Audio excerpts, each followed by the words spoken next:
بسم اللہ الرحمن الرحیم، 7واں پارہ وَإِذَا سَمِعُوا مَا أُنزِلَ إِلَى الرَّسُولِ تَرَىٰ أَعْيُنَهُمْ۔ ان آیات میں کہ وَإِذَا سَمِعُوا، اور جب ان لوگوں نے سنا اس وحی کو جو نازل کی گئی ہے اللہ کے رسول کی طرف، تو آپ دیکھیں گے ان کی آنکھیں آنسوں سے بہہ پڑی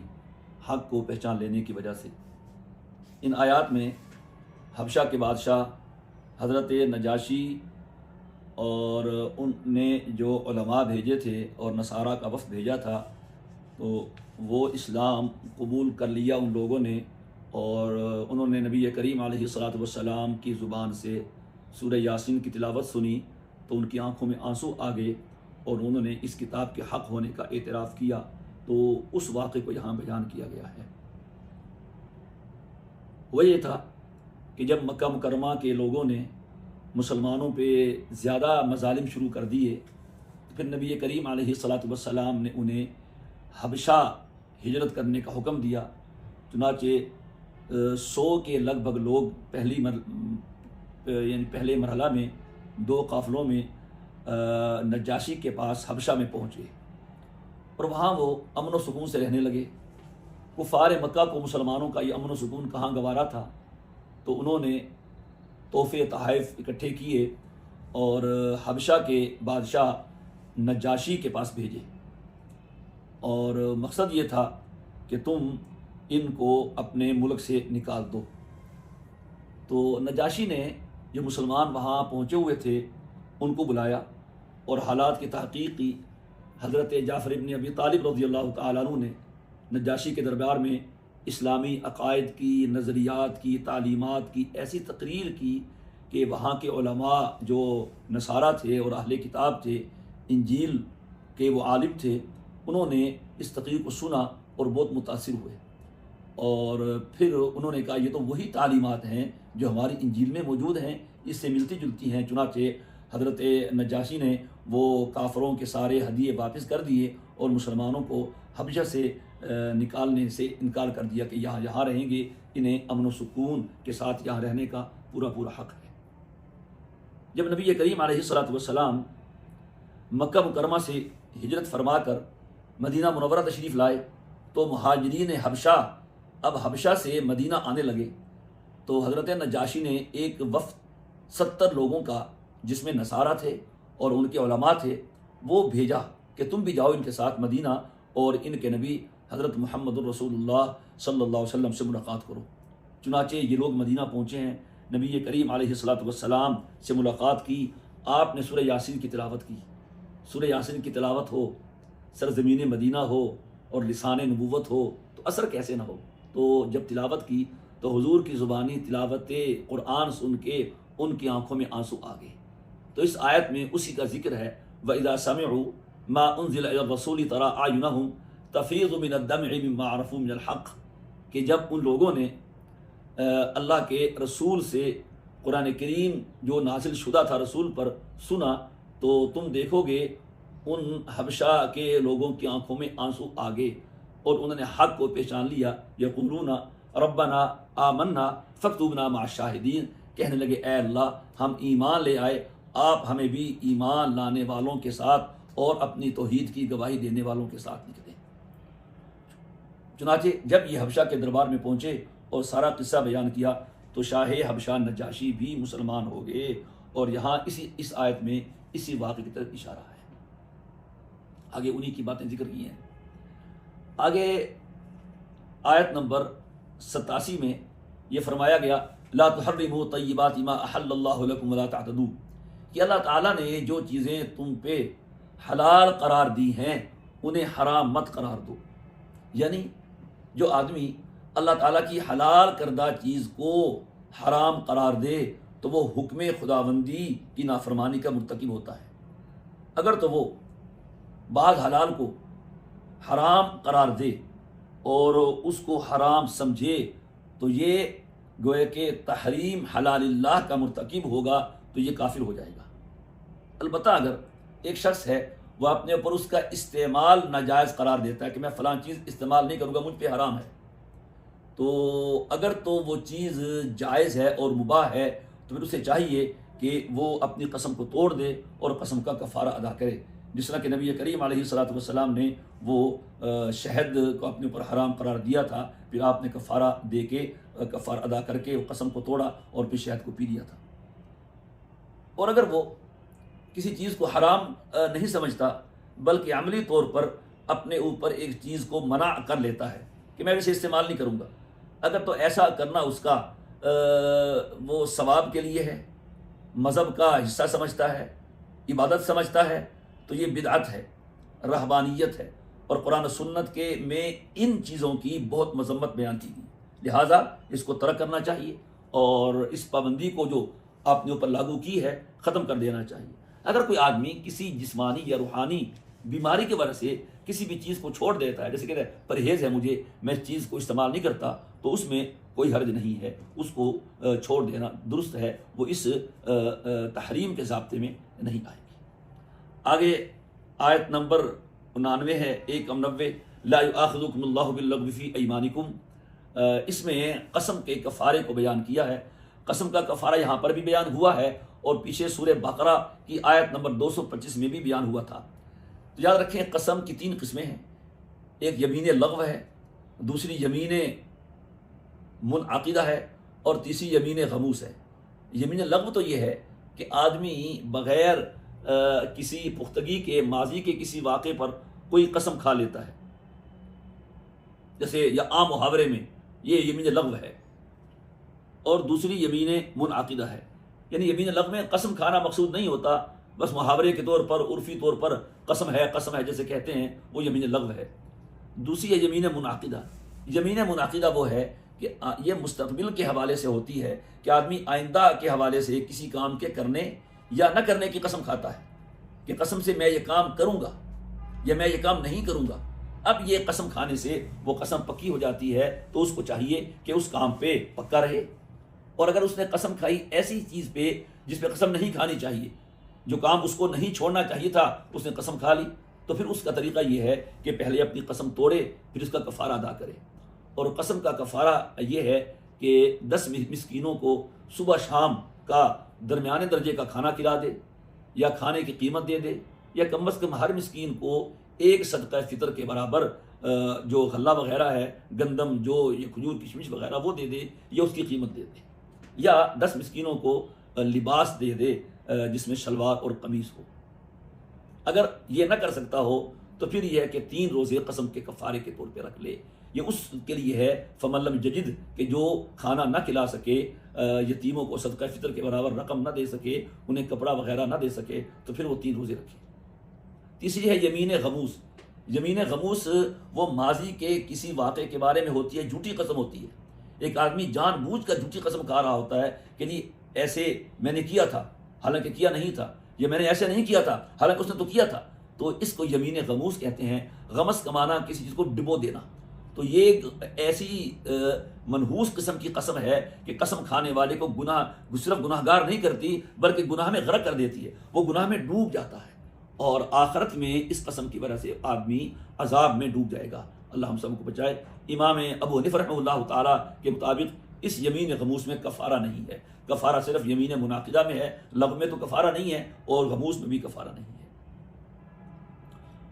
اس کے بعد اللہ تبارک و تعالیٰ نے اس کی آیت نمبر 90 میں 4 چیزوں کی حرمت کو بیان کیا ہے۔ شراب، انما الخمر والمیسر والانصاب والازلام رجس من عمل الشیطان فاجتنبوہ لعلکم تفلحون، کہ شراب اور جوا اور قربان گاہ کے بتوں کی نام کی قربانی کے جانور اور جوئے کے تیر، یہ گندی چیزیں ہیں اور شیطان کے عمل میں سے ہیں، لہذا اس سے تم بچو، اور اس کی وضاحت پہلے ہو چکی ہے۔ آگے آیت نمبر 93 میں لیس علی الذین آمنوا وعملوا الصالحات جناح، یہ حرج کی نفی کی جا رہی ہے۔ جب شراب اور جوئے کی حرمت کا حکم نازل ہوا تو بس صحابہ کرام کے ذہن میں یہ سوال پیدا ہوا کہ ہمارے بہت مسلمان بھائی جو شراب پیتے تھے اور جوئے کا مال کھاتے تھے، اور اب شراب حرام ہوگی، جوا حرام ہو گیا، اور وہ تو یہ کام کرتے رہے، ان کا کیا بنے گا؟ اور غزوہ احد کے بارے میں بھی آتا ہے کہ بعض صحابہ شہید ہوئے اور انہوں نے اس وقت شراب پی تھی شہید ہونے سے پہلے، جبکہ اس وقت حرام نہیں تھی، تو اللہ تبارک و تعالیٰ کی طرف سے آیت نازل ہوئی کہ ان لوگوں پر جو ایمان لائے اور نیک کام کیے کوئی حرج نہیں ہے جو انہوں نے پہلے شراب پی ہے، ٹھیک ہے، جب پھر وہ ایمان لائے اور نیک کام کیے، ثم اتقوا واحسنوا، ہاں البتہ حرام ہونے کے بعد پھر ان کاموں کے قریب جانا یہ منع قرار دیا گیا ہے۔ آگے آیت نمبر 95-96 میں محرم کے پر جو پابندی ہے اس کا ذکر کیا گیا ہے۔ 8 قسم کی پابندیاں لاگو ہوتی ہیں محرم پر احرام باندھنے کی وجہ سے، اور ان میں سے ایک پابندی یہ ہے کہ وہ خشکی کا شکار نہیں کر سکتا۔ ہاں جو پانی کا شکار ہے، مچھلی کا شکار ہے، یا مچھلی کے یا جو پانی کے حلال جانور ہیں ان کا شکار وہ کر سکتا ہے، لیکن جو خشکی کا شکار ہے یہ محرم کے لیے، احرام والے کے لیے یہ منع ہے۔ اس میں محرم کے لیے خود شکار کرنا، شکار کرنے میں کسی کی مدد کرنا، اسے بتانا کہ وہ شکار جا رہا ہے، اشارہ کرنا، یا شکار کو ذبح کرنا، یا اس کی طرف رہنمائی کرنا، یہ سب منع ہے۔ لہٰذا اگر محرم نے خشکی کے جانور کا شکار خود کیا یا اشارہ کیا، دلالت کی، اس کے بارے میں اپنا عطا پتہ بتایا، تو اس پر شکار کی جزا واجب ہے۔ اور اگر وہ شکار کسی کا مملوک ہے تو اس کی قیمت دینا بھی واجب ہے، اور اس شکار کی جزا دینا بھی واجب ہے، اور قیمت جو دے گا وہ تو مالک لے گا، اور جزا جو ہے اس کی قیمت کا حساب کر کے، جزا کی قیمت تو مالک بتائے گا اتنے کا تھا، جزا کی رقم کا حساب کر کے اگر جزا کی رقم سے جانور خریدا جا سکتا ہو تو جانور خرید کے حرم میں ذبح کر دیا جائے، یا اس کی قیمت کا حساب لگا کے اس کا جو غلہ ہے وہ خرید لیا جائے، اور نصف سا گندم یا 1 سا کھجور وغیرہ وہ فقیر کو دے دی جائے۔ ہر فقیر کو صدقہ فطر سے کم نہیں دیا جائے گا، اور اگر یہ بھی نہ کر سکے تو پھر ہر صدقہ فطر کے بدلے میں وہ روزہ رکھے۔ اگر اس پر محرم پر کسی درندے نے حملہ کر دیا، یا حرم میں غیر محرم پر کسی درندے نے حملہ کر دیا اور اسے قتل کیے بغیر جان بچانا ممکن نہیں تھا، تو اس درندے کو قتل کرنے سے جزا واجب نہیں ہوگی، اور اگر اسے قتل کیے بغیر جان بچانا ممکن تھا تو اس نے پھر بھی اسے قتل کر دیا تو اب اس کی جزا واجب ہوگی، لیکن وہ جزا ایک بکری کی قیمت سے زائد نہیں ہوگی، خواہ وہ حملہ کرنے والا ہاتھی ہو یا حملہ کرنے والا کوئی اونٹ ہو، قیمتی جانور ہو، تو بھی اس کی قیمت ایک بکری کے جانور سے زیادہ نہیں ہوگی۔ اور اگر وہ کسی کا مملوک ہو تو پھر وہی مسئلہ ہے کہ جزا بھی ہوگی اور قیمت بھی ہوگی، قیمت مالک کو دی جائے گی، اور جزا جو ہے وہ اس کی قیمت کا حساب کر کے اس کے بدلے میں جانور ذبح کیا جائے گا، یا گندم کا حساب لگا کے نصف سا صدقہ فطر کے برابر ہر وہ فقیر کو اور مسکین کو دی جائے گی، یا اس کے بدلے میں ایک روزہ رکھا جائے گا۔ البتہ جو موذی جانور ہیں، زہریلے جانور ہیں، وحشی جانور ہیں، حشرات الارض ہیں، سانپ ہے، بچھو ہے، اس قسم کی موذی چیزیں ہیں، ان کو مارنے سے جزا واجب نہیں ہوگی محرم کے لیے بھی، لیکن بلا ضرورت ان موذی جانوروں کو بھی مارنا درست نہیں ہے۔ جب وہ آپ کو کچھ نہیں کہہ رہا تو پھر آپ کو بھی اسے کچھ نہیں کہنا چاہیے۔ اگلی آیت نمبر 97 میں اللہ تعالیٰ نے عالم کے امن کے قیام کے اسباب بیان فرمایا جعل اللہ الکعبۃ البیت الحرام قیاما للناس والشہر الحرام والہدی والقلائد، کہ 4 چیزیں ہیں جو عالم کے امن کی بقا کا سبب ہیں: کعبہ، اور حرمت کے مہینے، اور وہ جانور جو بیت اللہ کی طرف یا حرم میں ذبح کرنے کے لیے لائے جاتے ہیں، قربانی کے جانور، اور قلائد، اور قربانی کے جانوروں کے گلے اور پٹے، کے گلے میں رسیاں اور پٹے۔ 4 مہینے حرمت کے، محرم، ذی-القعدہ، ذی الحجہ، محرم اور رجب، یہ بھی حرم ہی کی وجہ سے ہیں۔ تو بیت اللہ شریف دراصل اصل چیز ہے جو قیام عالم، جو عالم کے امن کے قیام کا سبب ہے، اور اگر کوئی ایک شخص بھی بیت اللہ کی طرف منہ کر کے نماز نہ پڑھے، اور کسی سال کوئی ایک بندہ بھی حج نہ کرے، تو دنیا تباہ ہو جائے، امن ختم ہو جائے، اور ساری دنیا پر ہلاکت طاری ہو جائے۔ تو لہٰذا یہ امن کا ذریعہ ہے بیت اللہ کا ہونا، اور باقی 3 چیزیں وہ بھی بیت اللہ شریف ہی کے متعلقات میں سے ہیں اور اسی کے ساتھ ہیں۔ آگے آیت نمبر 99 میں رسول کی ذمہ داری کو بیان فرمایا گیا، ما علی الرسول الا البلاغ، کہ نبی کے ذمے پہنچانا ہے، اس پر کچھ لوگ کہہ دیتے ہیں حدیث کے منکرین کہ نبی کی حیثیت معاذ اللہ ایک ڈاکیے کی ہے، جس طرح ڈاکیا خط پہنچا کے چلا جاتا ہے، تو ایسا نہیں، یہاں نبی کی تبلیغ اور بلاغ کی ذمہ داری کو بیان کیا، باقی حیثیت قرآن کریم اور آیتوں میں ہے، یتلو علیہم آیاتہ ویزکیہم ویعلمہم الکتاب والحکمہ، کہ پہنچانا بھی ہے اور پہنچانے کے بعد پاک و صاف بھی کرنا ہے، تعلیم بھی دینی ہے، حکمت کی تعلیم بھی دینی ہے، تلاوت بھی کرنی ہے۔ تو لہٰذا نبی کے ذمہ پہنچانے کا مطلب یہ ہے کہ اپنی طرف سے نبی کچھ نہیں داخل کرے گا، جو اللہ نے انہیں عطا کیا ہے کتاب کی صورت میں یا حکمت کی صورت میں، وحی مطلوب کی صورت میں یا وحی غیر مطلوب کی صورت میں، وہ نبی لوگوں کو پہنچائے گا۔ آگے آیت نمبر 100 میں یہ بیان کیا گیا کہ گندگی اور پاکی برابر نہیں ہو سکتی، حلال و حرام برابر نہیں ہو سکتے، پاک و ناپاک برابر نہیں ہو سکتے۔ اگرچہ آپ کو گندی چیز کی کثرت اچھی لگے، لیکن اچھی چیز اچھی ہے اور گندی گندی ہے، تو کیا کوئی آدمی ایک من گند کو ایک پاؤ کستوری سے بڑھیا سمجھے گا؟ ایک من گوبر ہے، ایک من گندگی ہے، غلاظت ہے، اور ایک چٹان کستوری ہے، تو چونکہ وہ زیادہ ہے اسے اچھا سمجھا جائے گا؟ نہیں۔ تو قرآن کریم کی اس آیت کا حاصل یہ ہے کہ مسلمان کی پسند اور ناپسند کا معیار کثرت اور قلت نہیں ہونی چاہیے، بلکہ طیب اور غیر طیب ہونی چاہیے۔ جو چیز طیب ہے، جو حلال ہے، خواہ تھوڑی ہی کیوں نہ ہو، وہ اسے اچھی لگنی چاہیے، اور جو خبیث ہے اور گندی چیز ہے وہ اچھی نہیں لگنی چاہیے۔ اس میں اس طرف بھی اشارہ ہے، اگر آپ کو حلال ملتا ہے وہ تھوڑا ہے تو وہ اسے اچھا سمجھیں، اور جہاں آپ کو زیادہ ملتا ہے مگر وہ حرام ہے، رشوت کی صورت میں اور سود کی صورت میں، تو اگرچہ وہ زیادہ ہے لیکن چونکہ وہ گندا ہے اس سے بچنا چاہیے۔ آیت نمبر 101 میں واقعہ کا ذکر ہے کہ جب حج فرض ہوا تو ایک صحابی اقرا بن حابس رضی اللہ تعالی عنہ نے نبی کریم صلی اللہ علیہ وسلم سے سوال کیا، العامنا ھذا ام للابد یا رسول اللہ، حضور یہ ہمارے اس سال کے لیے ہے یا ہمیشہ کے لیے؟ یعنی حج ہمیں ہر سال کرنا ہوگا یا صرف ایک مرتبہ؟ ایک بار سوال کیا، آپ خاموش ہو گئے، پھر سوال کیا، پھر خاموش ہو گئے، پھر تیسری بار سوال کیا تو اس پہ نبی کریم علیہ الصلوۃ والسلام نے ناراضگی کا اظہار فرمایا، اور فرمایا اگر میں کہہ دیتا کہ ہر سال کرنا ہے پھر تم نہ کر سکتے اور تمہارے لیے مشکل ہوتی، لہذا بیجا قسم کے سوالات مت کرو۔ پچھلی امتوں کی ہلاکت کی ایک وجہ یہ بھی تھی کہ انہوں نے کثرت سے سوال کیے، پھر بجا نہ لا سکے، پھر ہلاک ہو گئے۔ ابھی آپ نے سنا سورہ بقرہ میں اللہ نے کہا گائے ذبح کرو، کوئی بھی گائے ذبح کر دیتے تو ان کا مقصد پورا ہو جاتا، سوالات کرتے رہے، سختیاں بڑھتی رہی۔ تو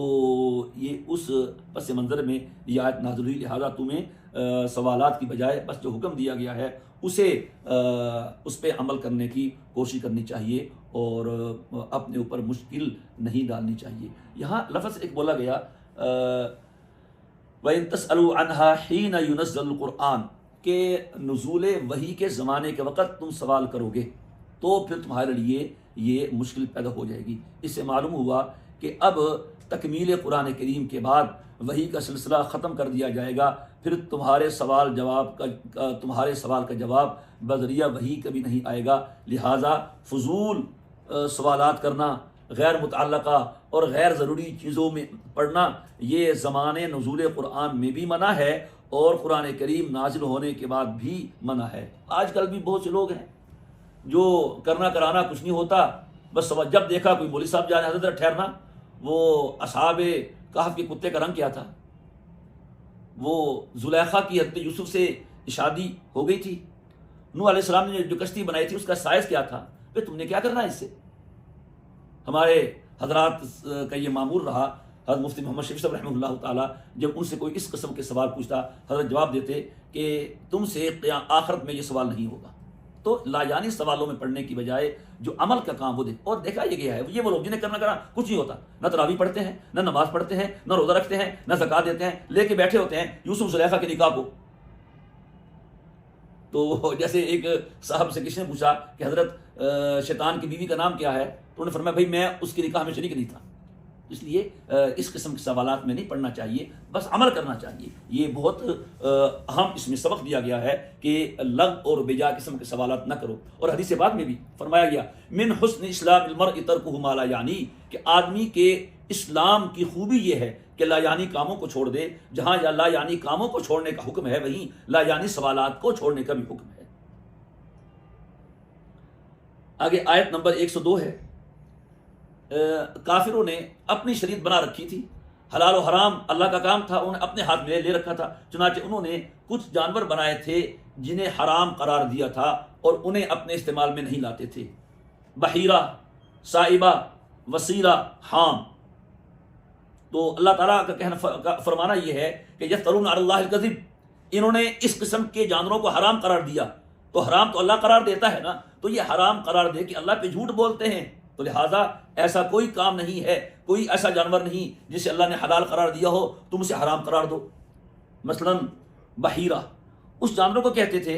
کہ اس کا کان چیر دیتے اور اس کا دودھ بتوں کے نام پہ وقف کر دیتے، کوئی شخص ان جانوروں کا دودھ اپنے استعمال میں نہیں لا سکتا تھا۔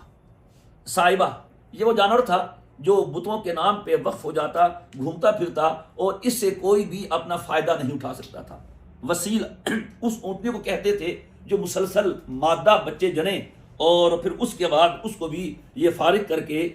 حاجت بنا دیتے، اب یہ بتوں کے نام پہ ہو جاتی صاحبہ اور کوئی اس کو نہیں کچھ کہہ سکتا تھا۔ حامی،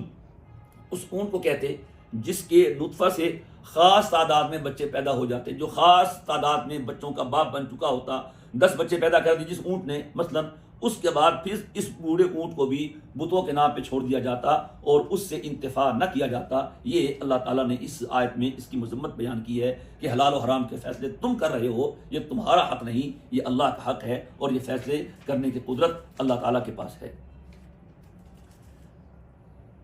اس کے بعد آیت نمبر 105 ہے،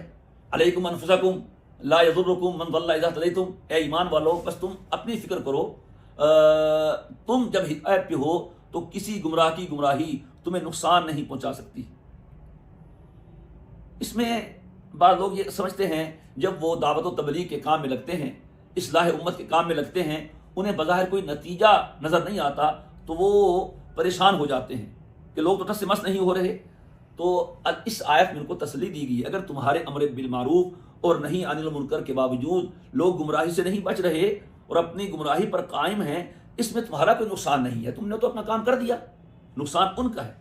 بعض لوگوں نے اس آیت کا مطلب یہ سمجھا ہے کہ مسلمان کے لیے بس اپنا عمل کافی ہے، اپنی اصلاح کافی ہے، اوروں کی فکر چھوڑے، ایسا نہیں ہے، کیونکہ قرآن کریم کی متعدد آیتیں اس پر موجود ہیں کہ امر بالمعروف اور نہی عن المنکر اسلام کا ایک اہم فریضہ ہے اور اس امت کی امتیازی خصوصیت ہے اور امت کی ایک بہت بڑی جماعت کو اس کام پہ لگے رہنا چاہیے، لہذا اس آیت کو اس تناظر میں دیکھنا اور امر بالمعروف کے کام کی نفی کرنا یہ درست نہیں ہے۔ آگے آیت نمبر 106، 7 اور 108 میں ایک واقعہ پیش آیا تھا، اس کے متعلق نبی کریم علیہ الصلوۃ والسلام نے ایک فیصلہ فرمایا، تو اللہ تعالیٰ نے اس میں ایک بہت ہدایات اور نصائح سے نوازا ہے۔ وہ یہ تھا کہ 3 لوگ یہ مدینہ منورہ سے شام کے سفر پہ گئے، ایک مسلمان تھا، اس کا نام بدیل تھا، اور 2 نصرانی تھے، ایک کا نام تمیم اور تیسرے کا نام عدی تھا۔ وہاں شام پہنچے تو بدیل بیچارہ بیمار ہو گیا، مسلمان تھا اور وہ قریب المرگ ہو گیا، تو اس نے وصیت کی کہ میرا یہ سارا سامان جو ہے یہ میرے گھر میں پہنچا دینا، اور اس نے ایک کاغذ پہ اپنے سارے سامان کی فہرست لکھ دی، یہ سامان بھی ہے، یہ بھی ہے، وہ چھپا کے اندر رکھ دیا، انہیں پتہ نہیں تھا کہ اس نے یہ کام بھی کیا ہے۔ چنانچہ وہ فوت ہو گیا۔ جب بدیل کے ورثاء کے پاس سامان پہنچا تو انہوں نے سامان کھولا، اس میں سے وہ فہرست بھی نکلی، اس میں ایک چاندی کے پیالے کا ذکر تھا تو جو نہیں تھا۔ اب بدیل کے ورثاء نے ان لوگوں پہ دعویٰ کیا، یہ جو ایک تمیم تھا اور ایک عدی تھا نصرانی، انہوں نے کہا نہیں ہمارے پاس تو کوئی نہیں پیالہ، ہمیں کوئی علم نہیں ہے، نہ ہمیں اس کو بیچنے کا علم ہے، بہرحال انہوں نے اپنی لا علمی کا اظہار کیا، جبکہ انہوں نے چوری کر لیا تھا۔ چونکہ انہوں نے پھر نبی کریم علیہ السلام کے پاس اپنا مقدمہ پیش کیا، ایسے اس میں وہ لکھا ہوا ہے پیالہ اور پیالہ ہے نہیں، چونکہ وہ مدعی تھے اور مدعی کے لیے گواہ چاہیے، گواہ نہیں تھے، تو پھر آپ نے وہ جو دوسرے تھے تمیم اور عدی نصرانی، ان کے حق میں فیصلہ کر دیا کہ کیوں ان سے قسم لے کر کہ مدعی کے ذمہ گواہ ہوتا ہے، وہ پیالے کے مدعی تھے، گواہ تھا نہیں ان کے پاس، صرف ایک رکا تھا، وہ انہوں نے قسم کھا کے وہ بری ہو گئے۔ کچھ ایسا گزرا کہ انہی لوگوں نے وہ چاندی کا پیالہ مدینے میں ایک سنیار کو بیچ دیا،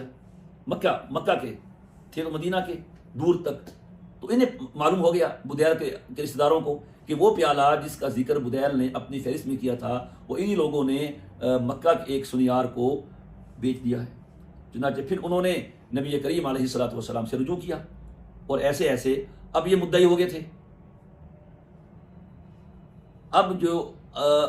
اب معاملہ الٹ ہو گیا کہ وہ نصرانی جو ہے وہ پیالہ کی خریداری کے مدعی تھے کہ ہم نے بدیر سے پیالہ خرید دیا تھا، لیکن اس کا ذکر، اس کے گواہ نہیں تھے۔ اب میت کے لوگوں پہ قسم آتی تھی، وہ انکار کرتے تھے کہ انہوں نے نہیں خریدا، وہ کہتے تھا سامان میں تھا، ہم نے خرید لیا تھا، گواہ نہیں تھے۔ اب ان پہ قسم آئی، انہوں نے قسم کھا لی، تو پھر نبی کریم علیہ الصلوۃ والسلام نے بدیل کے ورثاء کے حق میں فیصلہ فرمایا، اور جو پیالے کی قیمت تھی 10,000 درہم وہ بدیل کے ورثاء کو دینے کا آپ نے فیصلہ فرمایا۔ اس کی روشنی میں یہ ساری آیتیں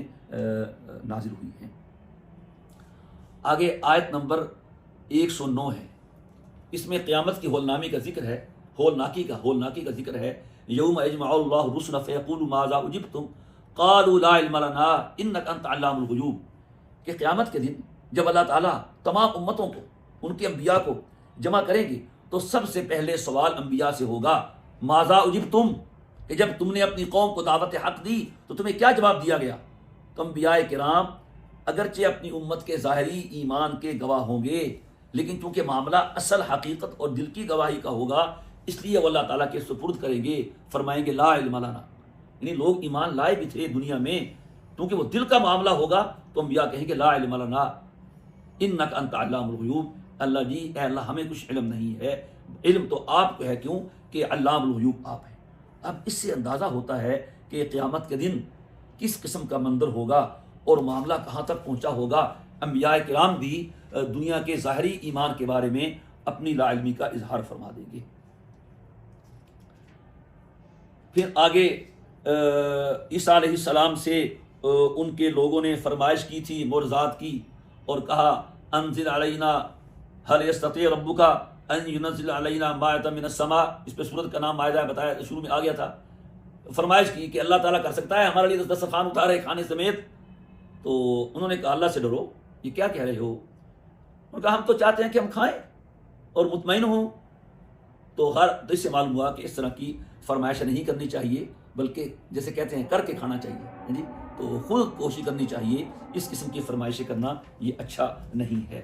پھر اس کے بعد وہ اللہ پاک نے دسترخوان اتار دیا، اس میں کھانا تھا، پھر کچھ لوگوں نے ذخیرہ کر کے رکھ لیا، اور پھر اس کی وجہ سے وہ لوگ اس کے نتائج کے جنہوں نے وہ ذخیرہ کیا تھا حکم کی نافرمانی کی، پھر اس کی وجہ سے انہیں بندر اور خنزیر بنا دیا گیا تھا۔ یہ ساری باتیں سورت کے شروع میں ذکر کر دی گئی ہیں۔ حضرت عیسیٰ علیہ السلام کے بارے میں یہ ایک خاص سوال ہے آیت نمبر 116 میں، اذ قال اللہ یا عیسیٰ ابن مریم انت قلت للناس اتخذونی وامي الہین من دون اللہ، اللہ پاک کہیں گے عیسیٰ کیا تم نے کہا تھا کہ لوگ تمہیں تمہاری ماں کو معبود بنائیں؟ قال سبحانک، یعنی انبیاء کرام سے اجتماعی سوالات کے علاوہ انفرادی سوال بھی ہوں گے، یا عیسیٰ علیہ السلام سے جو سوال ہوگا اس کا ذکر ہے، تاکہ معلوم ہو جائے کہ عیسیٰ علیہ السلام دوسرے نبیوں کی طرح نبی ہیں، رسولوں کی طرح رسول ہیں، نہ خدا ہے نہ خدائی میں شریک و صحیح میں ہیں، اور اللہ ان سے پوچھے گا کیا تم نے کہا تھا کہ مجھے اور میری ماں کو معبود بناؤ؟ وہ کہیں گے سبحانک ما یکون لی ان اقول ما لیس لی بحق، میں اس سے بری ہوں، اس سے پاک ہوں کہ میں وہ بات کروں جس کا مجھے حق نہیں ہے۔ ان قلت فقد علمت، جو کچھ میں نے کہا تھا اللہ وہ آپ جانتے ہیں، کیونکہ آپ میرے دل کی بات جانتے ہیں اور آپ کے اندر کی بات میں نہیں جانتا۔ اس بار سورہ انعام ہے، انعام جمع ہے نعمن کی، نام جانوروں پہ مشتمل مال و دولت چوپائے وغیرہ کو کہا جاتا ہے۔ مشرکین مکہ نے ان مویشیوں کے بارے میں بھی عجیب و غریب قسم کے توہمات اور نظریات اپنا رکھے تھے۔ ان کی اپنی خود ساختہ شریعت تھی، جسے چاہا حلال کو حرام کر دیا، حرام کو حلال کر دیا۔ تو اس سورت کی آیت نمبر 136 سے 146 تک میں ان کی خوب تردید کی گئی ہے، اور اسی مناسبت سے اس سورت کا نام سورہ انعام رکھا گیا ہے کہ اس میں جانوروں کی حلت و حرمت کے بارے میں آیات ارشاد فرمائی گئی ہیں، نازل کی گئی ہیں۔ سورہ انعام کی ایک بڑی خصوصیت یہ بھی ہے کہ چند آیات کے علاوہ یہ پوری سورت ایک ہی مرتبہ اکٹھی مکہ مکرمہ میں نازل ہوئی ہے، کیونکہ مکی سورت ہے، اور مکی سورت کے مضامین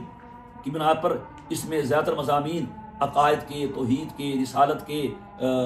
بیان ہوئے ہیں۔ عقائد کو بڑی تفصیل سے بیان کیا گیا ہے، توحید، رسالت، آخرت، قیامت، اور اس سلسلے میں جو کفار کے ذہنوں میں شکوک و شبہات تھے اس کے جوابات بھی دیے گئے۔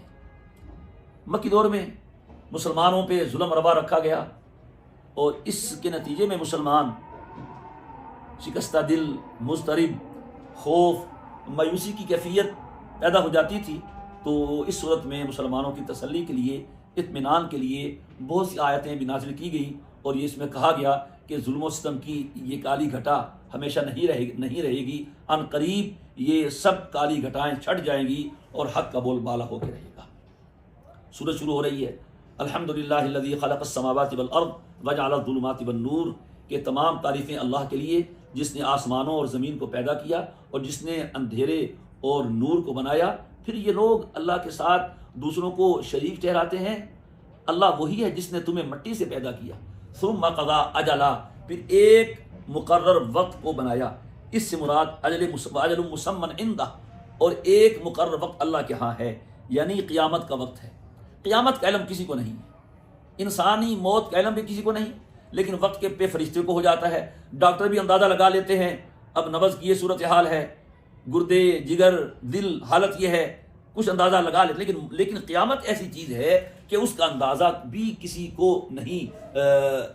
لگانے کا حق اختیار دیا گیا۔ اس کا علم سارے کا سارا خالص اللہ تبارک و تعالیٰ کے پاس ہے، اور کسی کے پاس اس کا کوئی علم نہیں ہے۔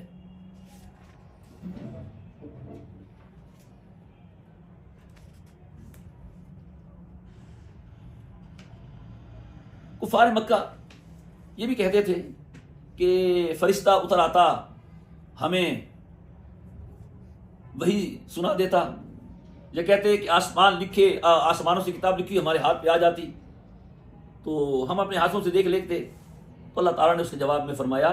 کہ اگر ہم ان پر لکھی ہوئی کتاب بھی اتار دیں اور اپنے ہاتھ سے اس کو چھو بھی لیں، پھر بھی کہیں گے یہ تو جادو ہے۔ جب یہ ہمارے نازل کردہ نبی کو نہیں مان رہے تو ہماری نازل کردہ کتاب کو کیسے مانیں گے؟ یہ بھی تو کتاب ہی ہے۔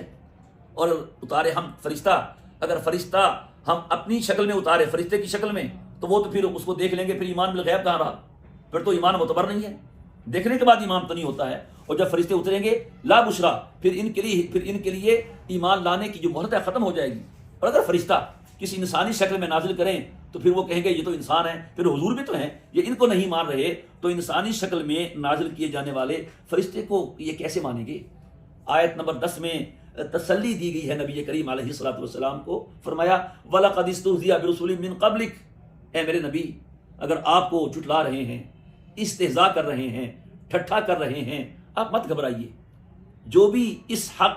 کے راہ کا راہی ہوا ہے اس کے ساتھ یہی ہوا ہے، پھر انجام کار ہم نے استہزاء کرنے والوں کو گھیر لیا ہے اور حق کا بول بالا ہو کے رہا ہے۔ لہذا اگر آپ استہزاء کر رہے ہیں تسلی رکھیں،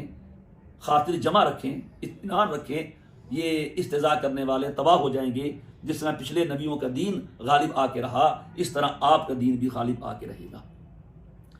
آگے آیت نمبر 12 میں ہے کتب علی نفسہ الرحمہ، کہ اللہ نے اپنے اوپر رحمت کو لازم کر لیا ہے۔ اللہ اکبر۔ اس کا مطلب یہ ہے کہ اس کی رحمت اس کے غضب پہ غالب ہے۔ جس طرح کہ ایک حدیث میں ہے اللہ نے عرش کے آگے ایک لکھائی کروائی ہوئی ہے جس میں لکھا ہے غلبت رحمتی غضبی، کہ میری رحمت میرے غضب پہ غالب ہے۔ تو یہی مطلب ہے اس کا کتب علی نفسہ الرحمہ، اللہ پاک نے اپنی ذات پہ رحمت کو لازم کر لیا ہے اور رحمت کو اللہ تبارک و تعالیٰ نے لکھ لی ہے۔ آیت نمبر 14 میں یہ بیان کیا گیا ہے کہ اللہ تعالیٰ کے علاوہ لوگوں نے جتنے بھی معبود بنائے ہوئے ہیں وہ سب کسی نہ کسی درجہ میں محتاج ہیں، عابدین کے محتاج ہیں۔ انڈیا کا ہندو گائے کو پوجتا ہے، گائے اس کے چارہ دینے کی محتاج ہے، گائے اس ہندو کے پانی پلانے کی محتاج ہے، اور یہ جو اپنے ہاتھ سے بت بناتے ہیں، خود بناتے ہیں تو ان کے محتاج ہوئے۔ تو اللہ تو وہ ہے جو کسی بھی درجہ میں اپنی مخلوق کا، اپنے عابدین کا محتاج نہیں ہوتا۔ یہ کم وقت ایسے ہیں ان بتوں کو معبود بنایا ہوا ہے جو خود ان کے محتاج ہیں۔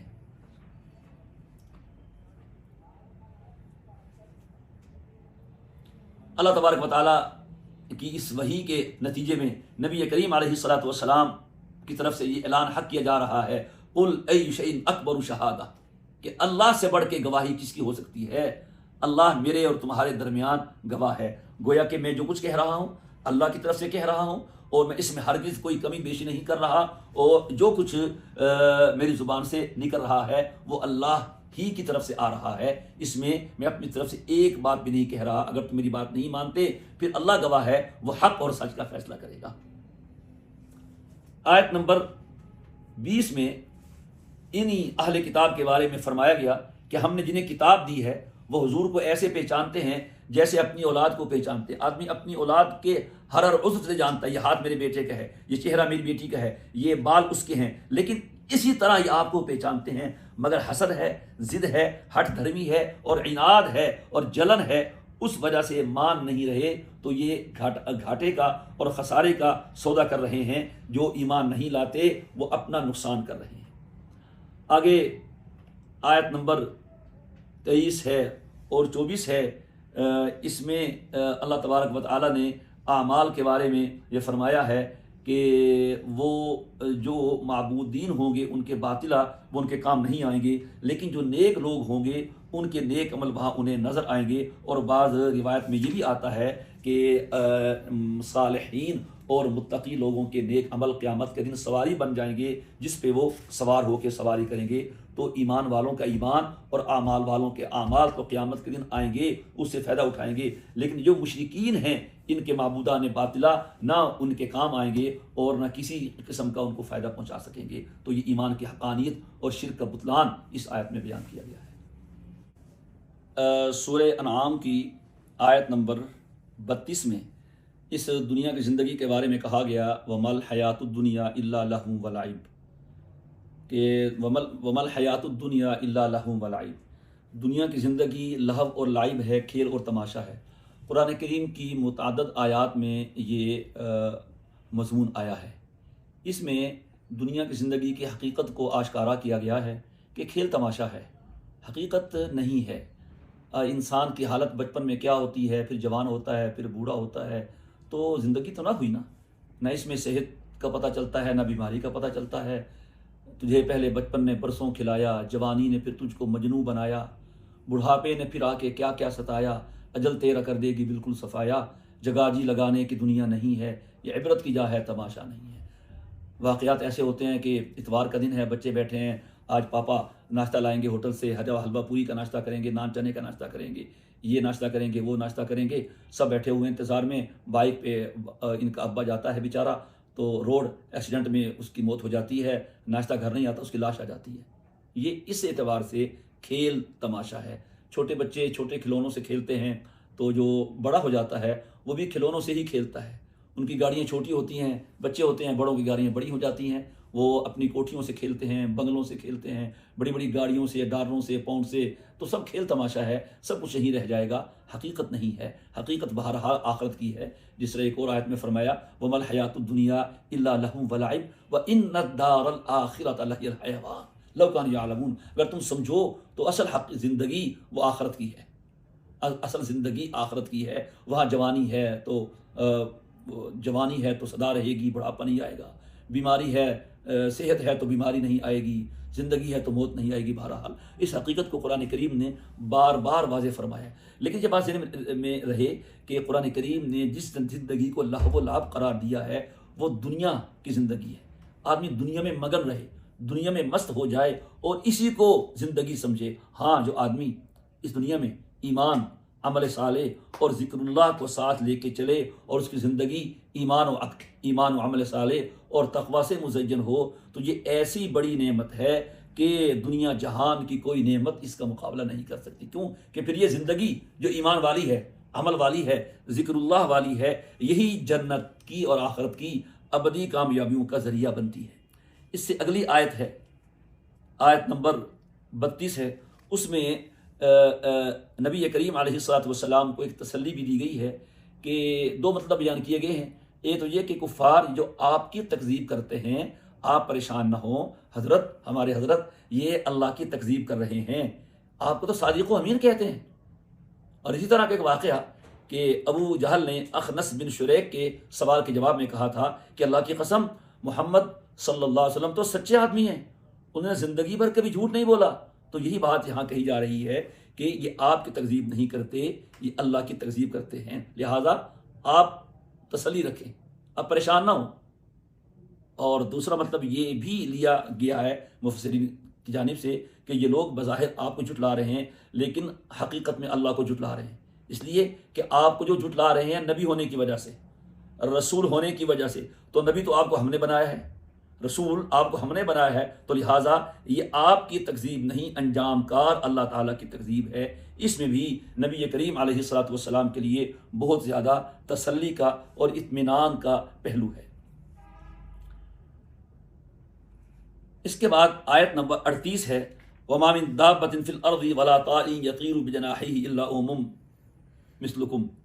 کہ جانور اور پرندے یہ بھی انسان کی طرح مخلوق ہے، اگرچہ نوع کا فرق ہے لیکن مخلوق ہونے میں اور قیامت کے دن دوبارہ زندہ اٹھائے جانے میں یہ بھی امم مثلکم، تم جیسی ہی جماعتیں ہیں۔ تو اس میں دو باتیں قابل غور ہیں، ایک یہ کہ جب اللہ تعالیٰ قیامت کے دن ان پرندوں کو زندہ کر کے اٹھائے گا تو پھر انسان کو کیسے زندہ نہیں کرے گا، گویا انسان کو بھی اللہ تبارک و تعالیٰ زندہ کریں گے اور اس کو اٹھائیں گے، لہٰذا جو منکرین بعث ہیں، جو منکرین آخرت اور منکرین قیامت ہیں، ان کو ہوش کے ناخن لینے چاہیے۔ اور دوسرا یہ ہے جس طرح حدیث پاک میں ہے، اگر کسی سینگ والی بکری نے کسی بغیر سینگ کے بکری کو مارا ہوگا تو اللہ تعالیٰ دونوں کو زندہ کریں گے، اور جس بکری کے سینگ نہیں ہوں گے اللہ اس کو سینگ دے کے کہیں گے کہ تم بھی اس سے اپنا بدلہ لے لو، پھر وہ اس سے اپنا بدلہ لے گی، تو ان سے کہا جائے گا کونو ترابا، تم مٹی ہو جاؤ۔ جب کافر یہ منظر دیکھے گا تو وہ تمنا کرے گا وَيَقُولُ الْكَافِرُ يَا لَيْتَنِي كُنتُ تُرَابًا، کاش میں بھی مٹی ہو جاتا۔ تو اس طرف اشارہ ہے کہ اللہ نے عدل و انصاف کا ایسا معیار قائم کرنا ہے کہ کسی بھی مخلوق کے ذمے کسی کا کوئی حق نہیں رہے گا، کوئی ظالم کوئی مظلوم نہیں رہے گا۔ تو لہٰذا تم بھی جب اللہ نے بکریوں میں انصاف قائم کرنا ہے تو اے انسانوں تم بھی خیال کرو، کسی پہ مت ظلم کرو۔ اگر دنیا میں تمہارے ظلم کا بدلہ نہ لیا جا سکا تو ایک دن آنے والا ہے اللہ نے ایک ایک ظلم کا بدلہ دینا ہے، اور ہر مظلوم کو اللہ نے اس کا حق پہنچانا ہے۔ آگے آیت نمبر 48 ہے، آیت نمبر 43 ہے کہ اس میں یہ کہا جا رہا ہے کہ دیکھو دنیا میں ایک مشرکوں کی عادت تھی کہ جب دنیا میں کوئی انہیں مشکل پیش آتی تو بتوں کو چھوڑ کے خالص اللہ کو پکارتے تھے۔ کشتی جب ان کی بھنور میں پھنستی اس وقت بھی وہ بتوں کو بھول جاتے، اللہ کو پکارتے تھے۔ تو ان کو کہا جا رہا ہے کہ اگر اللہ کی طرف سے عذاب آ جائے یا قیامت برپا ہو جائے تو تم اپنی عادت کے مطابق بتوں کو نہیں پکارو گے، اللہ کو پکارو گے۔ لہذا تمہیں چاہیے کہ تم ایسا وقت آنے سے پہلے آج ہی خالص اللہ کو پکارو اور شرک کو چھوڑ دو، پھر تمہاری یہ پکار قبول ہوگی۔ اگر آخرت میں ایسا ہوا پھر تو تمہیں نہ تم بتوں کو پکارو گے نہ بت تمہارے کام آئیں گے، اور اس وقت کی پکار اللہ تعالیٰ بھی نہیں سنے گا۔ کتنے جاذب انداز سے اور کتنے مؤثر طریقے سے اللہ تبارک و تعالیٰ ان مشرکین کو سمجھا رہے ہیں۔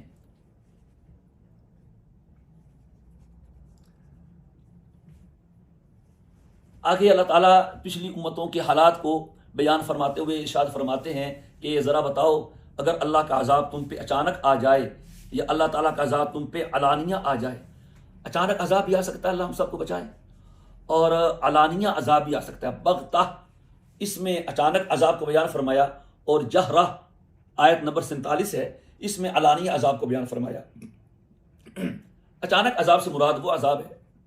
جو بغیر کسی پیشگی اطلاع کے، بغیر کسی علامت کے اور بغیر کسی نشانی کے آ جائے، اور علانیہ عذاب وہ ہے کہ جس کے آنے سے پہلے کچھ علامات ظاہر ہوں پھر عذاب آئے۔ پچھلی امتوں پر دونوں قسم کے عذاب آتے رہے ہیں۔ آگے آیت نمبر 50 میں کفار کی طرف سے 3 مطالبات تھے نبی کریم علیہ الصلاۃ والسلام سے۔ پہلا مطالبہ یہ تھا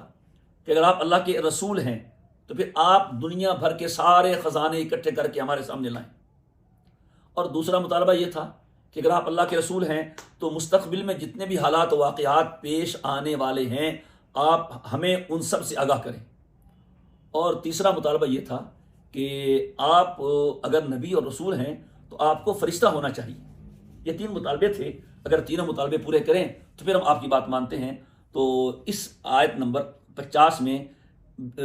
ترتیب کے ساتھ ان کے 3 مطالبوں کا جواب دیا جا رہا ہے۔ آپ ان سے کہہ دیجئے کہ میں نے تم سے کب کہا ہے کہ میرے پاس اللہ کے سارے خزانے ہیں؟ میں نے کب دعویٰ کیا ہے؟ اور میں نے کب کہا ہے کہ میں غیب جانتا ہوں؟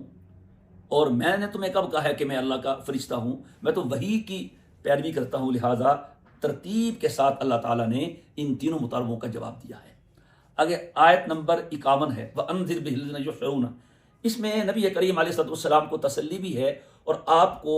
ان لوگوں سے صرف نظر کر کے ان دوسرے لوگوں کی طرف رخ پھیرنے کا حکم ہے کہ آپ ان لوگوں پہ محنت کر رہے ہیں، یا آپ کی بات نہیں مان رہے، آپ کی محنت کو ضائع کر رہے ہیں، تو آپ ان لوگوں کی طرف رخ موڑ لیں جو آپ کی بات سنتے ہیں اور آپ کی بات سے ڈرتے ہیں۔ ظاہر سی بات ہے، کوئی بھی آدمی کہیں محنت کرتا ہے اور اس جگہ پہ محنت کا فائدہ حاصل نہیں ہوتا، زمین کو کاش کرنا چاہتا ہے، زمین کاش نہیں ہوتی، پتھر ہے اس میں، آدمی اس زمین کو چھوڑ کے کسی اور زمین کے پاس چلا جاتا ہے، کسی کاروبار میں نفع نہیں ہوتا، اسے چھوڑ کے کوئی نیا سلسلہ شروع کر دیتا ہے، تو اس میں نبی کریم علیہ السلام کو یہ کہا جا رہا ہے کہ آپ پھر ان لوگوں کو چھوڑ کے ان لوگوں پہ محنت کریں اور ان کو نصیحت کریں جنہیں اللہ تعالیٰ کے ہاں جانے کا ڈر ہے اور خوف ہے، اور وہ آپ کی بات سننے کی زیادہ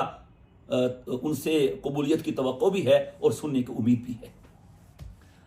آیت نمبر 52 ہے، وَلَا تَطْرُدِ الَّذِينَ يَدْعُونَ رَبَّهُمْ بِالْغَدَاةِ وَالْعَشِيَّةِ، کہ جو لوگ صبح و شام اللہ کو پکارتے ہیں آپ انہیں مت دھتکاریں، انہیں مت ہٹائیں۔ ہر نبی رسول کی شان یہ رہی ہے کہ ان کے ابتدائی پیروکاروں میں غریب طبقہ کے لوگ شامل رہے۔ وہ ہرقل کی حدیث ہے صحیح بخاری میں، اس نے پوچھا تھا کہ یہ بتاؤ ابو سفیان،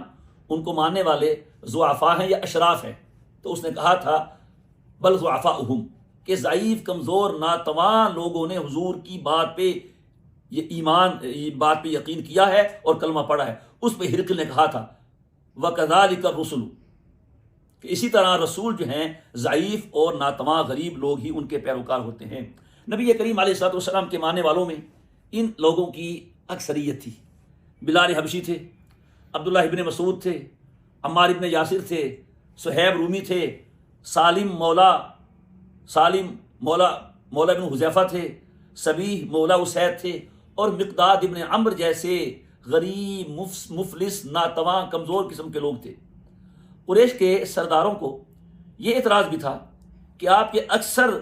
بیشتر پیروکار غلام ہیں، موالی ہیں، پسماندہ طبقہ کے لوگ ہیں،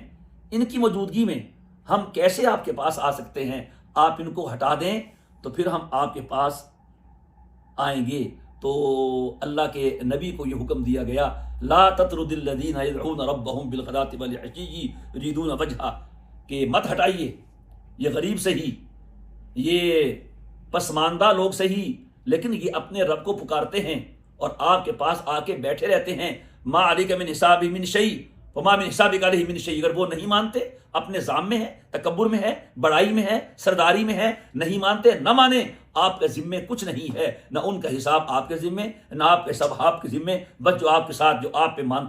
ایمان لاتا جائے، جو آپ کی بات مانتا جائے، آپ اسے اپنی صفوں میں شامل کرتے جائیں، امیر ہو تو غریب ہو تو، آپ کسی امیر کی امارت کی خاک کی وجہ سے کسی غریب کو اپنے حلقے سے مت اٹھائیے۔ اور آگے آیت نمبر 52 میں بھی اسی سے متعلق ایک گفتگو فرمائی گئی کہ غریب مسلمان جنہیں مکے کے سردار حقیر سمجھتے تھے، بالآخر یہی مسلمان ان کے لیے ایک آزمائش بن گئے۔ وہ اپنی زبان سے ان پر تانے کسنے لگے کہ یہ اب اللہ کے فضل کے مستحق کیسے ہو گئے ہیں، یہ تو غریب لوگ ہیں، پسماندہ لوگ ہیں۔ اللہ پاک نے ان کو جواب دیا وَكَذَلِكَ فَتَنَّا بَعْضَهُمْ بِبَعْضٍ لِيَقُولُوا هَؤُلَاءِ مَنَّ اللَّهُ عَلَيْهِمْ مِنْ بَيْنِنَا، کہ اللہ نے ان بعض لوگوں کی وجہ سے بعضوں کو آزمائش میں مبتلا کر دیا، یعنی عمراء کو ان فقراء کی وجہ سے آزمائش میں فتنے میں مبتلا کر دیا۔ پہلے یہ غریب تھے، مسکین تھے، پھر ایک تو اللہ نے ان کو ایمان کی دولت سے نوازا، اب یہ مسکنت سے نکل کے نبی کے جانثاروں میں اور پیروکاروں میں شامل ہو کر نبی کی جماعت کا حصہ بن گئے، تو اللہ نے ان کی وجہ سے تمہارے غرور کو خاک میں ملا دیا ہے اور اللہ تعالیٰ نے تمہارے تکبر کا یوں علاج کیا ہے۔ آگے آیت نمبر 54 ہے، اس آیت میں بھی نبی کریم علیہ السلام کو تسلی دی جا رہی ہے کہ وَإِذَا جَاءَ الَّذِينَ يُؤْمِنُونَ بِآيَاتِنَا فَقُلْ سَلَامٌ عَلَيْكُمْ كَتَبَ رَبُّكُمْ عَلَىٰ نَفْسِهِ الرَّحْمَةَ، کہ جو آدمی گناہ کر لے جہالت کی وجہ سے، نادانی کی وجہ سے تو پھر اللہ تبارک و تعالیٰ سے معافی مانگ لے اور اپنی اصلاح کر لے تو اللہ تعالیٰ اس کی گناہوں کو معاف کر دیتا ہے اور اللہ تعالیٰ اس کی توبہ کو قبول کر لیتا ہے۔ آیت نمبر 59 میں ہے وَعِندَهُ مَفَاتِحُ الْغَيْبِ لَا يَعْلَمُهَا إِلَّا هُوَ، کہ غیب کی چابیاں اللہ کے پاس ہیں۔ مفاتیح میں لفظ مفاتیح یہ مفتاح کی جمع بھی ہو سکتی ہے اور مفتاح کی جمع بھی ہو سکتی ہے۔ اگر یہ مفتاح کی جمع ہو میم کے فتح کے ساتھ اس کا معنی ہوگا خزانہ، اور اگر یہ مفتاح کی جمع ہو میم کے کسرہ کے ساتھ اس کا معنی ہوگا چابی۔ حاصل دونوں کا ایک ہی ہے۔ عندہ مفاتح الغیب، غیب کے خزانے اللہ کے پاس ہیں یا غیب کے خزانوں کی چابیاں اللہ کے پاس ہیں۔ مراد اس سے علم غیب ہے۔ علم غیب وہ سارے کا سارا اللہ کے پاس ہے۔ جو کچھ بر میں ہے، جو کچھ بحر میں ہے، درخت کا کوئی پتا نہیں گرتا مگر اللہ کے علم میں ہوتا ہے، اور زمین کے اندر کوئی تر یا کوئی خشک دانہ نہیں ہوتا ہے مگر اللہ اسے جانتا ہے۔ کسان دانہ زمین میں ڈال کے چھوڑ دیتا ہے، زمین کی گہرائی میں اس ایک ایک دانے کو نظر میں کون رکھتا ہے، اسے پھاڑتا کون ہے، اس سے کومپل نکال کے تناور درخت کون بناتا ہے، تو زمین کے اندر چھپے ہوئے چھوٹے چھوٹے ذرے اور چھوٹے چھوٹے دانے کا علم بھی اللہ تبارک و تعالیٰ کے پاس ہے۔ یہاں پر یہ بات سمجھیے کہ جہاں تک تعلق ہے علم غیب کا، یہ صرف اللہ تعالیٰ کے پاس ہے۔ لا یعلمھا الا ہو، اس پر کوئی مطلع نہیں ہے۔ کوئی بھی علم غیب ہوتا ہی وہ ہے جو اللہ کے پاس ہے۔ انبیاء کو جو اللہ نے کچھ دیا ہے وہ انباء الغیب ہے، غیب کی خبریں ہیں، تو غیب کی خبر اور چیز ہے اور غیب علم اور چیز ہے، بغیر واسطے کے ذاتی علم ہے اللہ تبارک و تعالیٰ کا، تو یہ مخلوق میں کسی کو نہیں دیا گیا ہے۔ آیت نمبر 61 میں ہے وَهُوَ الْقَاهِرُ فَوْقَ عِبَادِهِ وَيُرْسِلُ عَلَيْكُمْ حَفَظًا، اللہ تعالیٰ اپنے بندوں پہ غالب ہے اور اللہ تعالیٰ ان پر اپنے محافظ فرشتے بھیجتا ہے۔ آیت میں دو طرح کے فرشتوں کا ذکر ہے، حافظہ کا بھی اور رسولنا کا بھی۔ حافظہ حافظ کی جمع ہے، مراد محافظ فرشتے جو انسان کی دیکھ بھال کرتے ہیں، حوادثات سے، عوارضات سے، دوسری غیر مرئی مخلوقات سے ان کو بچاتے ہیں۔ اور حدیث پاک میں آیا ہے اگر یہ فرشتے نہ ہوتے تو جو دوسری غیر مرئی مخلوق ہے، نظر نہ آنے والی مخلوق، وہ انسان کو لقمہ بنا کے ہڑپ کر جاتی۔ اور رسول اناس سے مراد وہ فرشتے ہیں جو روح قبض کرنے پر مامور ہیں، اس کا نظام ہے۔ ہر لمحے کتنے سینکڑوں اور ہزاروں لاکھوں لوگ دنیا سے جا رہے ہیں، تو ایک فرشتوں کی جماعت ہے، ان کے جو امیر ہیں وہ اسرائیل علیہ السلام ملک الموت ہیں، ان کے آگے کارندے ہیں، تو وہ اس پر معمور ہیں۔ اور کوئی فرشتہ بھی اللہ تبارک و تعالیٰ کے حکم کی تعمیل میں کوئی سستی نہیں کرتا، کوئی کوتاہی نہیں کرتا، اور کسی بھی قسم کا اس میں تغیر اور تبدل کرنے کا وہ مجاز نہیں ہے، اس کے پاس اختیار نہیں ہے۔ آگے آیت نمبر 65 ہے، اللہ تبارک و تعالیٰ نے پچھلی امتوں پہ جو عذاب آئے ان کی قسمیں بیان کی۔ 3 طرح کے عذاب ہوتے تھے، آسمان سے اترنے والا عذاب، طوفان آ گیا، پتھروں کی بارش آ گئی، اوپر سے خون گر گیا، کنکریاں گریں، مینڈکوں کی بارش ہوئی، بارش کو اللہ نے عذاب بنا دیا۔ تیسرا زمین کے نیچے سے آنے والا عذاب، جیسے اللہ بچائے زلزلہ ہے، سیلاب ہے، زمین میں دھنس جانا ہے، زمین سے پانی کا ابلنا ہے، اور تیسرا آپس کا اختلاف اور نزاع اور جھگڑا، یہ بھی عذاب ہے۔ پچھلی امتوں میں یہ سارے عذاب آتے رہے، لیکن نبی کریم علیہ السلام کی اس امت پہ اللہ تعالیٰ نے یہ کرم فرمایا ہے کہ جو پہلے 2 طرح کے عذاب ہیں، آسمانوں سے پتھر کا برسنا، آسمانوں سے عذاب کا اترنا، اور زمین کا دھنس لینا، اجتماعی طور پر اس امت پر یہ عذاب نہیں آئیں گے کہ ان عذاب کی صورت میں پوری امت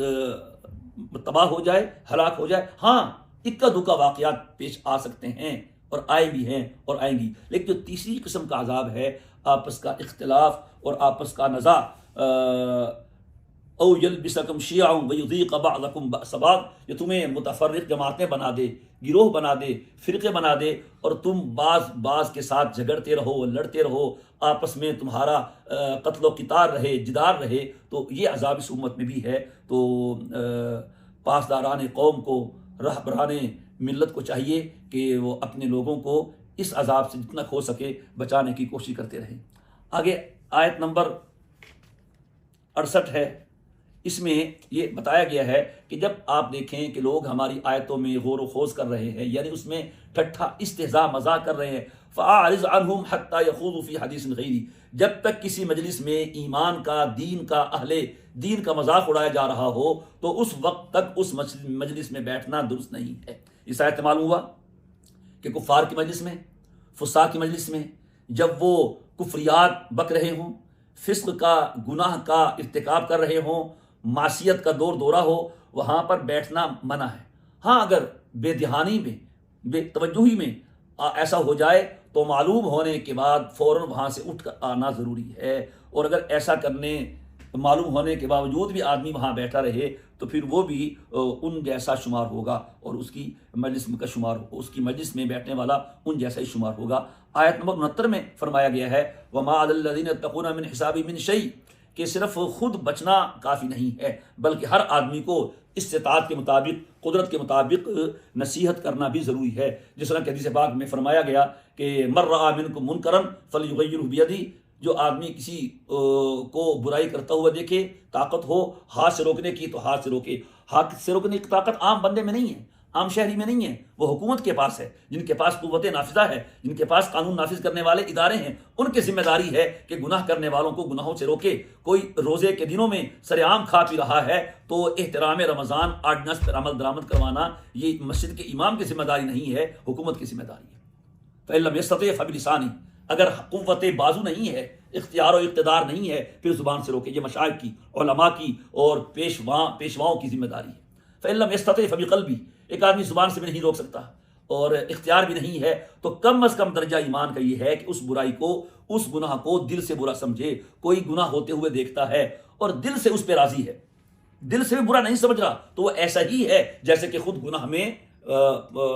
ملوث ہے اور گناہ کر رہا ہے۔ درجے کا فرق تو ہو سکتا ہے لیکن بہرحال وہ بھی اس گناہ میں شریک سمجھا جائے گا۔ آگے آیت نمبر 70 ہے کہ ان لوگوں کو چھوڑ دیجئے جنہوں نے اپنے دین کو کھیل تماشا بنا لیا ہے اور دنیا کی زندگی نے انہیں دھوکے میں ڈال دیا ہے۔ تو اس سے کیا مراد ہے؟ ایک مطلب تو یہ ہے کہ ہم نے ان لوگوں کے پاس جو دین حق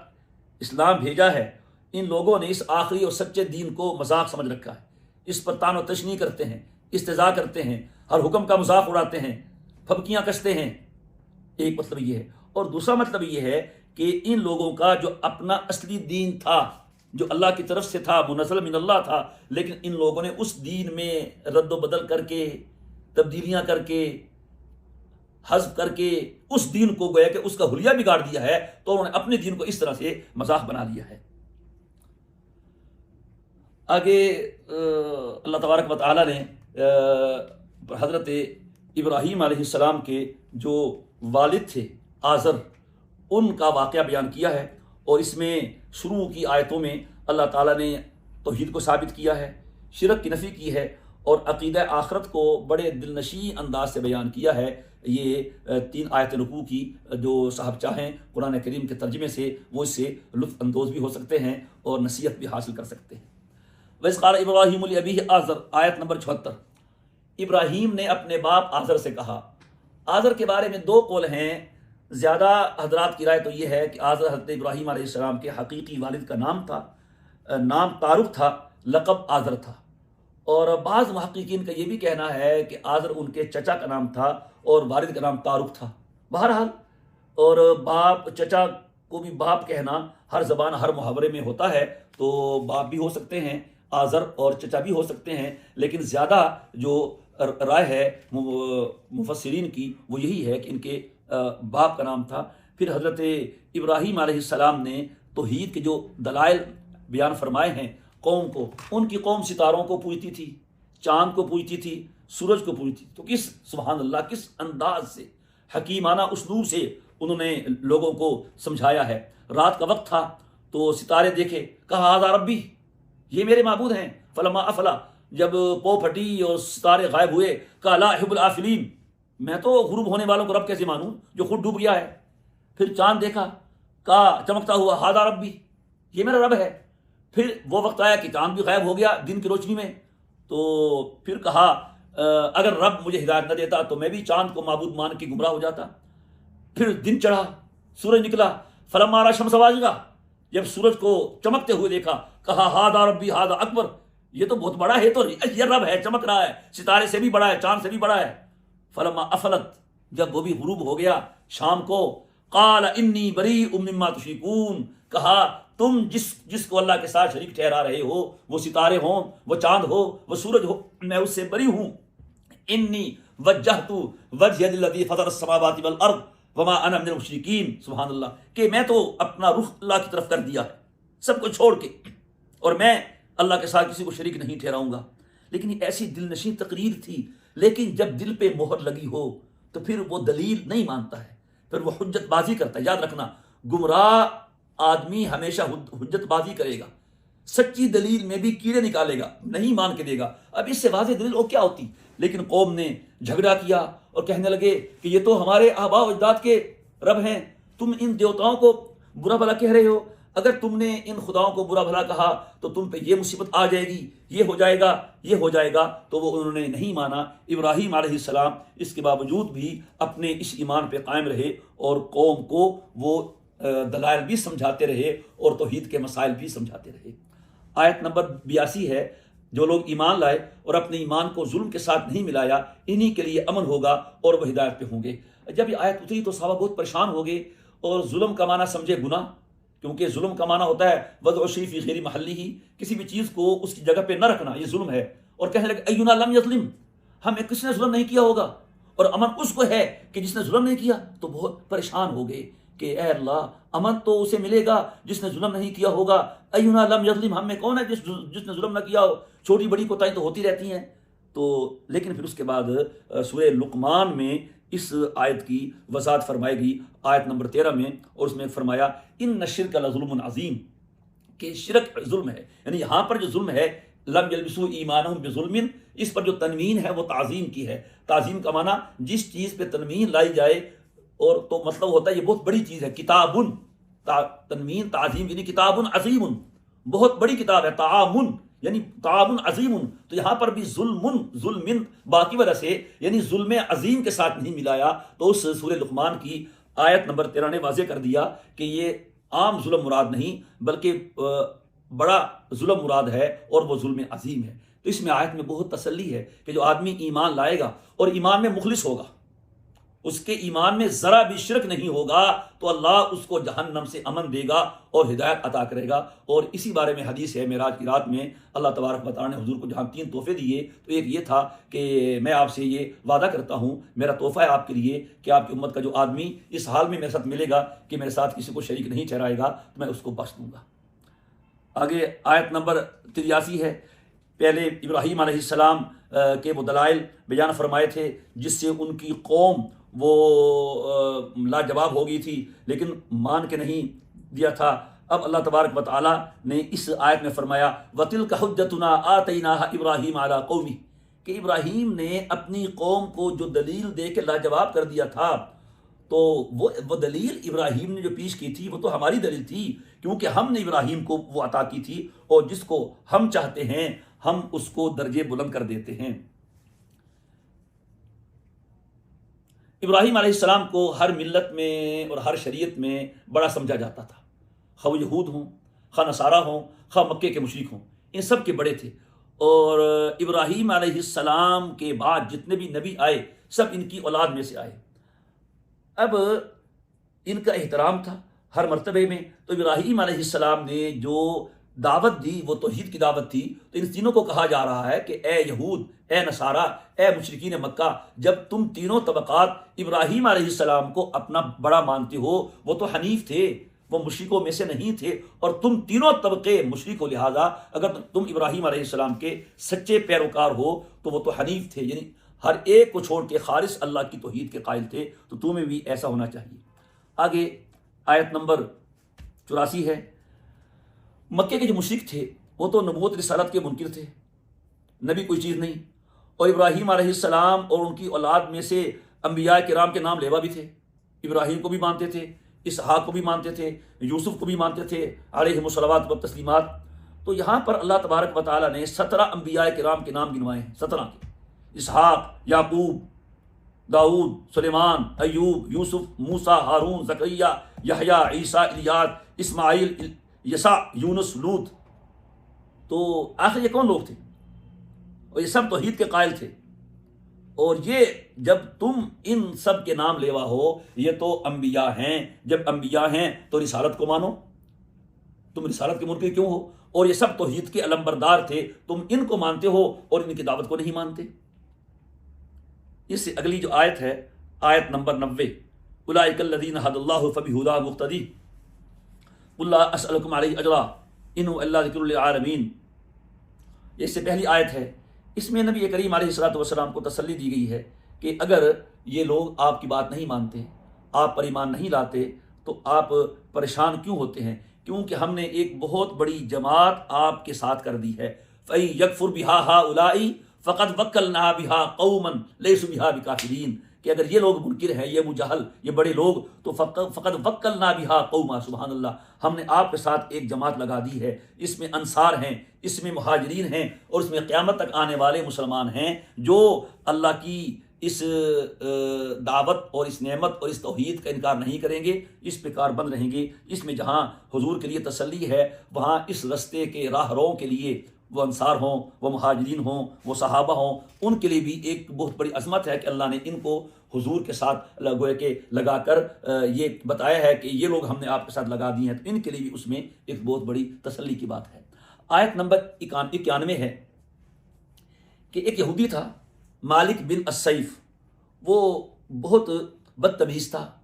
تھے سارے ہی بدتمیز، گزر آگے بڑھ جاتے تھے۔ وہ قسم کھا کے کہتا تھا کہ یہ کہتے ہیں قرآن آ رہا ہے، اللہ نے کوئی کتاب اتاری نہیں ہے۔ اس کے جواب میں آیت نازل ہوئی، وما قدر اللہ حق قدرہ اذ قالوا ما انزل اللہ علی بشر من شیء، کہ انہوں نے اللہ کی ناقدری کی جب یہ کہا کہ اللہ نے کسی بشر پہ کچھ نہیں اتارا۔ پھر ان سے پوچھو کہ موسیٰ کیا لے کے آئے تھے؟ تم موسیٰ کو مانتے ہو تو موسیٰ وہ جو تورات لے کے آئے تھے وہ کہاں سے آئی تھی؟ وہ اللہ ہی نے تو اتاری تھی۔ تو لہٰذا تم یہ کہہ کے کہ اللہ نے کچھ نہیں اتارا، صرف محمد صلی اللہ علیہ وسلم کو نہیں جھٹلا رہے، تم صرف قرآن کریم کو نہیں جھٹلا رہے، بلکہ تم اللہ کی اتنی ناقدری کر رہے ہو کہ تم اس کی پہلی بھیجی ہوئی کتابوں کو بھی جھٹلا رہے ہو، موسیٰ کو بھی، ان کی تورات کو بھی، اور تم اس حد تک گر چکے ہو کہ تمہاری اس بات میں اللہ تعالیٰ کی ناقدری ہو رہی ہے۔ لہٰذا جب تم اللہ کی ناقدری کر رہے ہو تو پھر تیار رہو، اللہ کسی کی بھی وقت تم سے اس چیز کا انتقام لے سکتا ہے۔ آگے اس سورت کی آیت نمبر 93 ہے۔ کچھ لوگ توہین کرتے تھے قرآن کریم کی اور کہتے تھے سأنزل مثل ما انزل اللہ، جو یہ لے کے آئے ہیں ہم بھی لا سکتے ہیں، اور یہ بھی کہتے تھے لو نشاء لقلنا مثل ھذا، اگر ہم چاہیں تو ہم بھی ایسا کلام لا سکتے ہیں۔ تو یہ کلام لانا کون سا کمال ہے؟ کوئی آدمی کلام لے تو کیا وہ نبی بن جاتا ہے؟ اس قسم کی باتیں بیان کر رہے ہیں۔ اللہ تعالیٰ نے آیت میں ان کا ذکر کیا اور ان کا انجام بد بھی بیان کیا ہے کہ ہم آج انہیں سخت عذاب دیں گے اور کل قیامت کے دن ان کا عذاب بہت ہی بدتر ہوگا۔ آگے آیت نمبر 94 میں جو مکالمہ ہوگا کفار کے ساتھ اللہ تعالیٰ کا، اس کو بیان کیا ہے کہ قیامت کے دن جو مکالمہ ہوگا اللہ تعالیٰ کا ان کے ساتھ، وَتَرَكْتُم مَا خَوَّلْنَاكُمْ لَقَدْ جِئْتُمُونَا فُرَادًا، ہم تمہیں اپنے پاس اکیلا اکیلا بلائیں گے، اور جو تمہارے ساتھ ہوگے سب تمہیں چھوڑ دیں گے۔ وَمَا نَرَىٰ مَعَكُمْ شُفَعَاءَ، تمہارے ساتھ کوئی تمہارا سفارشی نہیں ہوگا، کوئی حمایتی نہیں ہوگا، کوئی تمہارا معبود باطل نہیں ہوگا۔ اس وقت تمہارے اوپر مایوسی کے بادل چھائے ہوں گے، تو بتاؤ تمہارا کیا حال ہوگا۔ آیت نمبر 95 میں اللہ تعالیٰ نے اپنی قدرت کو بیان کیا، ان اللہ فالق الحب والنوى، کہ دانے کو اور گٹھلی کو وہی پھاڑنے والا ہے۔ کسان زمین میں دانہ ڈال دیتا ہے، گٹھلی پھینک دیتا ہے، بس اتنا ہی کرتا ہے نا، اس سے آگے وہ کون سی ذات ہے جو اندر زمین کی گہرائی میں، اس کی تاریکی میں، اس کے اندھیرے میں وہ اس گٹھلی کو، سخت گٹھلی کو توڑتا ہے، دانے کو توڑتا ہے، اس سے ایک کومپل نکال کے، وہ ننھی منی کوپل زمین کی سختی کو پھاڑ کے اوپر نکال دیتا ہے۔ تو یہ کومپلیں نکالنا، یہ سب اللہ تعالیٰ کی قدرت کا کرشمہ ہے۔ وہ مردے سے زندے کو پیدا کرتا ہے، مرغی زندہ ہے، اس سے انڈا مردہ پیدا کر دیا، اور انڈا مردہ ہے، اس سے زندہ چیزیں کو پیدا کر دیا، رات سے دن کو نکال دیا، دن سے رات کو نکال دیا۔ ذالکم اللہ فانا تؤفکون، اور یہ ہے اللہ جو جس کے یہ کارنامے ہیں، جو رات کی تاریکی سے صبح کا جو اجالا ہے وہ نکالتا ہے۔ سبحان اللہ، ذالکم اللہ فانا تؤفکون فالق الاصباح، صبح کو پھاڑنے والا ہے، وہ پھاڑتا ہے، رات کی تاریکی سے اندھیرے کو دور کر کے وہ دن کو روشن بنا دیتا ہے، اور اس نے رات کو سکون کا ذریعہ بنایا۔ والشمس والقمر حسبانا، چاند اور سورج کو حساب کا ذریعہ بنایا، یہ ہے اس کا حساب اور اس کا اندازہ۔ دیکھیے کہ چاند اور سورج کی جو حرکت ہے یہ حساب کا ذریعہ ہے، سیکنڈ، منٹ، گھنٹے، رات، دن، ہفتہ، مہینہ، صدیاں، سردی، گرمی، شمسی نظام، قمری نظام، چاند کے مہینے، سورج کے مہینے، بر وقت سورج کا نکلنا، بر وقت غروب ہونا، موسموں سے اپنے مشرق کو بدلتے رہنا، مغرب کو بدلتے رہنا، یہ حسبان ہے، اس عزیز و علیم کی تقدیر ہے، اس کا اندازہ ہے۔ اگر تھوڑا سا فرق پڑ جائے تو تمہاری ساری گھڑیوں کا ٹائم ختم ہو جائے، تمہارے سارے دائمی جمتریاں ختم ہو جائیں، نقشے ختم ہو جائیں۔ یہ اللہ تعالیٰ کی قدرت ہے، اتنا بڑا نظام ہے، ہم چھوٹے سے ایسے نظام کو کور نہیں کر سکتے، ایک کمرے میں بیٹھ کے ایک سسٹم نہیں بنا سکتے، دیر سویر ہو جاتی ہے، لیکن کتنا بڑا اس کا نظام ہے، ایک سیکنڈ کے کروڑویں حصے کا بھی فرق نہیں آتا ہے۔ تو اللہ پاک نے اس کو بیان کیا ہے۔ اور پھر آگے اللہ تعالیٰ نے یہ فرمایا کہ اللہ نے تمہیں ایک جان سے پیدا کیا، آدم سے، پھر تمہارے لیے ٹھکانہ بنایا، کہیں تو ماں کا رحم بنایا، پھر دنیا کا یہ پیٹ بنایا، پھر قبر کا پیٹ بنایا، پھر تمہیں جنت میں جانا ہے یا جہنم میں جانا ہے۔ شاہ عبد القادر لکھتے ہیں کہ اول سپرد ہوتا ہے انسان ماں کے پیٹ میں، پھر آہستہ آہستہ دنیا کے اثر پیدا کرتا ہے، پھر آ کر ٹھہرتا ہے دنیا میں، پھر سپرد ہوگا قبر کے، پھر آہستہ آہستہ آخرت میں جائے گا اور جا کے ٹھہرے گا جنت میں، یہ جہنم میں۔ تو یہ مختلف منازل ہیں جس سے انسان کو گزرنا ہے۔ آگے اللہ تعالیٰ اپنی قدرتوں کے اور مناظر بیان فرما رہے ہیں کہ ہم نے آسمان سے پانی اتارا اور ہم نے ہر چیز کے پودے اگائے، ہم نے سبزیاں اگائیں، ہم نے ملے جلے دانے اگائے، ہم نے پھل اگائے۔ اور پھلوں کے بارے میں فرمایا کہ پھل شکل، صورت، سائز، رنگ، ذائقہ، قوت، توانائی، وٹامنز کے